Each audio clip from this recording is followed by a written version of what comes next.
पिता यदि तव श्रीविष्णुचित्तो महान् भ्राता चेद्यतिशेखरः प्रियतमः श्रीरङ्गधामा यदि ज्ञातारस्तनयास्त्वयुक्तिसरसस्तन्येन संवर्धिताः गोरे देवी कथं त्वमन्यसुलभा साधारणा श्रीरसि।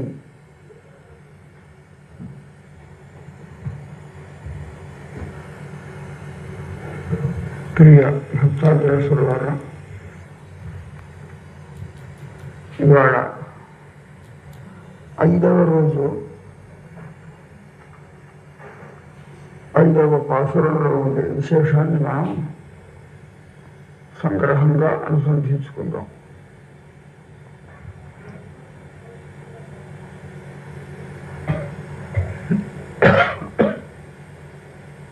నెల రోజులు కొనసాగేటటువంటి వ్రతాన్ని ఆచరిద్దాం రండి అని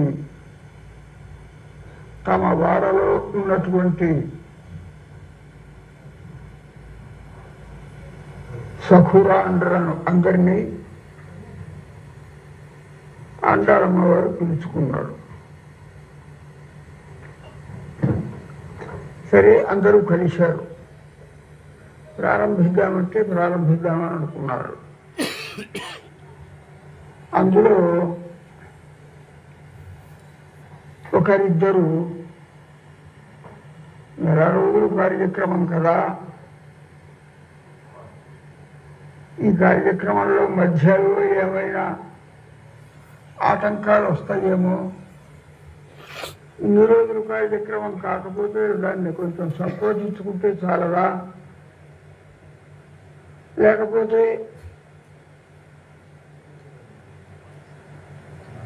ఆ కార్యక్రమాలకు విఘ్నాలేవి రాకుండా కొనసాగేటట్లుగా మనం చేసుకోవటానికి ఏమైనా ఉపాయాలు ఉన్నాయా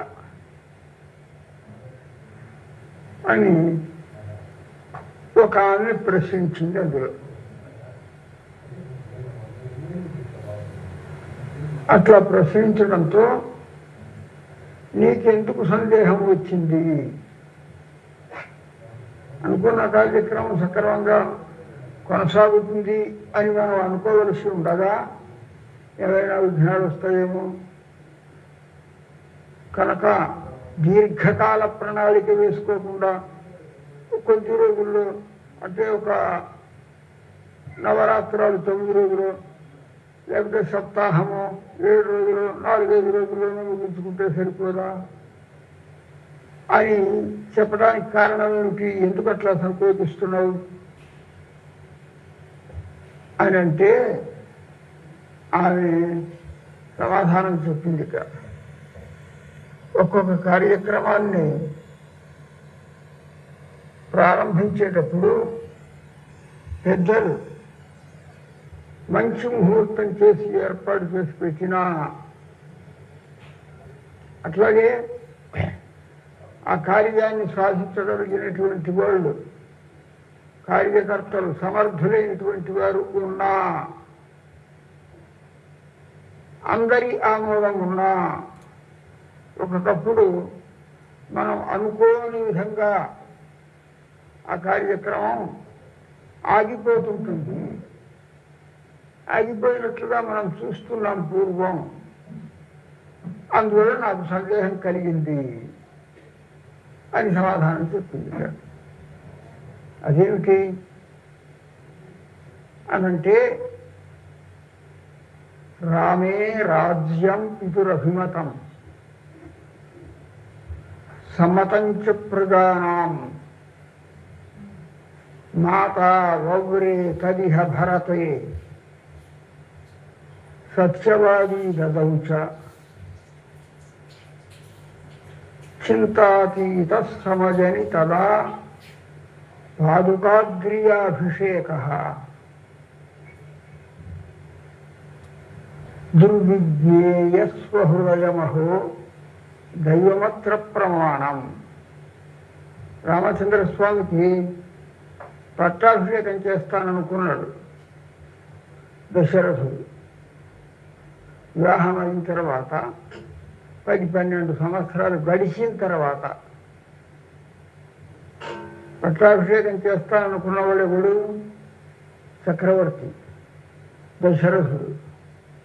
ఆయన తలపెట్టిన తర్వాత ఆ కార్యక్రమానికి విఘ్నం వస్తుందా? విఘ్నం చేసేవాళ్ళు ఉంటారా? చెడగొట్టడానికి ప్రయత్నించేవాళ్ళు ఎవరైనా ఉంటారా? ఉండరు. ఎందుకు అంటే ఆయన పేరులోనే ఉంది ఆయన యొక్క ప్రభావం ఎంతో. దశరథుడు అని ఆయనకి పేరు. దశరథుడు అని అంటే 10 దిక్కులలో తన యొక్క రథం ఎటు వెళుతున్నా దానిని అడ్డగించేవాడంటూ ఈ భరతఖండంలో లేడు అని అర్థం. అష్టదిక్కులలోనే కాదు, పైన కానీ క్రింద కానీ క్రిందిలో కానీ పైలో కానీ ఎక్కడైనా సరే ఆయన రథంలో వెళుతుంటే ఆయన రథాన్ని ఆపగలిగినటువంటి ధైర్యం కలవాడు లేడు. యక్షులు కానీ రాక్షసులు కానీ దేవతలు కానీ మరొకళ్ళు కానీ ఎవరు కూడా అంత పరాక్రమం కలవాడు. రాక్షసులతో యుద్ధం వస్తే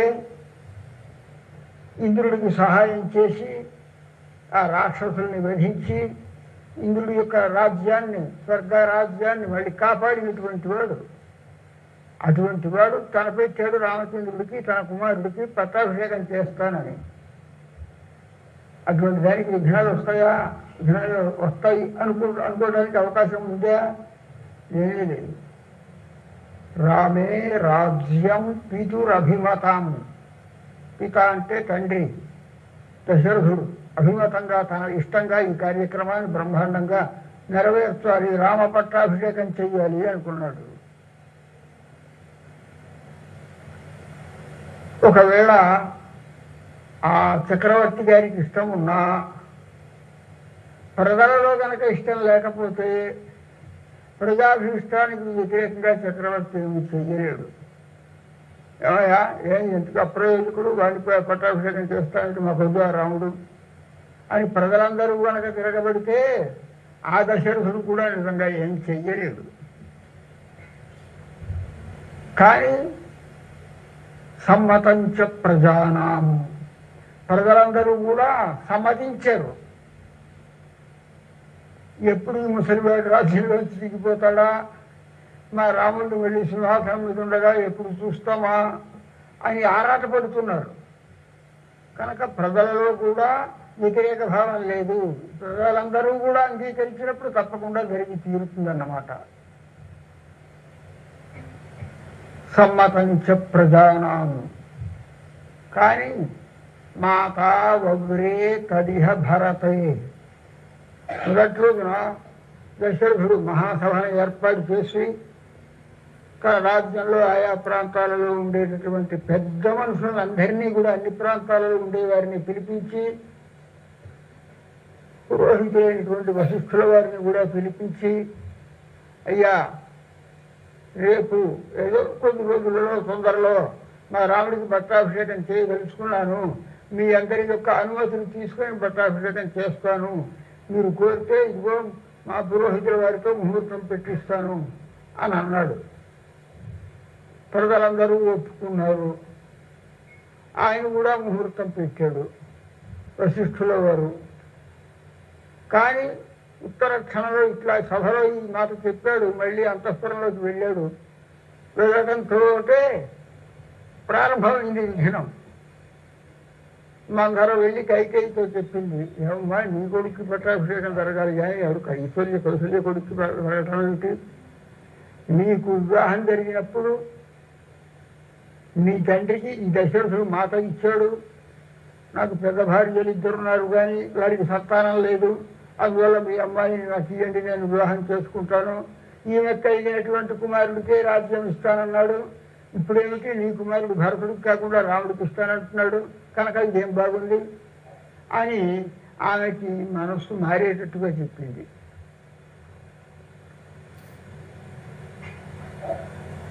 ఆమెకి నిజమే అనిపించి అయితే రాణి దశరథుని పిలిపించి ఈ ఎనుక తేల్చుకుంటానన్నది. గట్టిగా ఆయన రావటంతో వెంటనే అడిగింది, ఫలానప్పుడు ఫలానా నువ్వు నాకు 2 వరాలు ఇచ్చావు, నా తండ్రి గారితో నా కుమారుడితో ఇస్తానన్నటువంటి మాట కాకుండా నాకు 2 వరాలు ఇచ్చావు, ఒకటి కాదు. రాక్షసులతో యుద్ధం వచ్చినప్పుడు శంబరాసురుడు అనేటటువంటి వాడిని వహించడానికి కోసం నీవు ఇంద్రుడి యొక్క సహాయంగా వెళ్ళినప్పుడు ఆ రథానికి ఏదో కొంచెం లోపం కలిగితే దాన్ని జాగ్రత్త పరిస్తే నేను ఆ సమయంలో నువ్వు నాకు 2 వరాలు ఇచ్చావు. ఇప్పుడు వరాలు ఎందుకులేండి, ఎప్పుడు నాకు కావాల్సినప్పుడు కోరుకుంటాను లేండి అని నేను అన్నాను. ఇప్పుడు ఆ వరాలు నువ్వు నాకు ఇస్తావా లేదా? కోరుకో ఏమిటి అన్నాడు. కారణం ఏమిటంటే ఆయనకి రాముడి యొక్క పట్టాభిషేకం జరగకుండా భరతుడికి పట్టాభిషేకం చేయమని ఆమె కోరుకున్నారని అనుకోలేదు పాపం. ఇప్పుడు కాదు ఇంకెప్పుడు ఆ వరాలు ఇస్తాను, ఇప్పుడు కాదు ఆయన తిరస్కరించలేదు. ఏం వరం కోరుకుంటుందో అనుకున్నాడు. ఈ శుభ సందర్భం కదా, రాముడికి పట్టాభిషేకం జరగటం అందరికీ ఇష్టమైనప్పుడు కైకేయికి మాత్రం ఇష్టం కాదా? కైకేయి కూడా భరతుడి కంటే రాముడిని అత్యంతంగా ప్రేమించేది కనుక రామ పట్టాభిషేకాన్ని కాదంటుందా అని అనుకొని ఈ శుభ సందర్భంలో నువ్వు ఏమైనా కావాల్సిన వరాలు ఇస్తానులే చెప్పమన్నాడు. ఆమె నోటి నుంచి ఆ మాట విషం లాంటి మాట వచ్చింది. రాముడు 14 సంవత్సరాలు వనవాసానికి వెళ్ళాలి, ఒక వరము. నా కుమారుడైనటువంటి భరతుడికి పట్టాభిషేకం జరగాలి, 2వ వరం. ఆనాడు ఇస్తాన్నావు కనుక ఇప్పుడు ఇది. పాపం దశరథుడు సత్యానికి కట్టుబడ్డవాడు, కాదనలేడు. ఎన్నో విధాలుగా బ్రతిమిలాడాడు. బ్రతిమిలాడినా కాదు, నా కుమారుడికే వివాహం జరగాలి, అది పట్టాభిషేకం జరగాలి. నా కుమారుడికి పట్టాభిషేకం జరిగినప్పుడు రాముడు ఉంటే కుదరదు, ఆయన 14 సంవత్సరాలు వనవాసాలకు వెళ్ళిపోవాలి. ఎన్ని విధాలుగా బ్రతిమిలాడినా అంగీకరించకపోవడంతో రామచంద్రుడిని పిలిచి చెప్పాడు దశరథుడు, అయినా ఇట్లా జరిగింది, ఇప్పుడు ఆయన కోరుతోంది, నేను మాట తప్పడానికి వీల్లేదు కనుక నువ్వు వనవాసానికి వెళ్ళాలి. మాతా వవ్రే తదిహ భరతే, ఆ పట్టాభిషేకం భరతుడికి జరగాలి అని ఆ తల్లి కోరింది.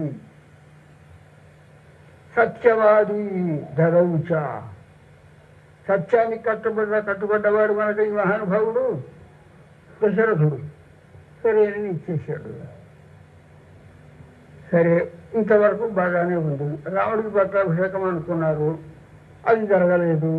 సరే, భరతుడికి పట్టాభిషేకం జరిపించాలి అని ఈయన వరం ఇచ్చాడు, అదైనా జరిగిందా?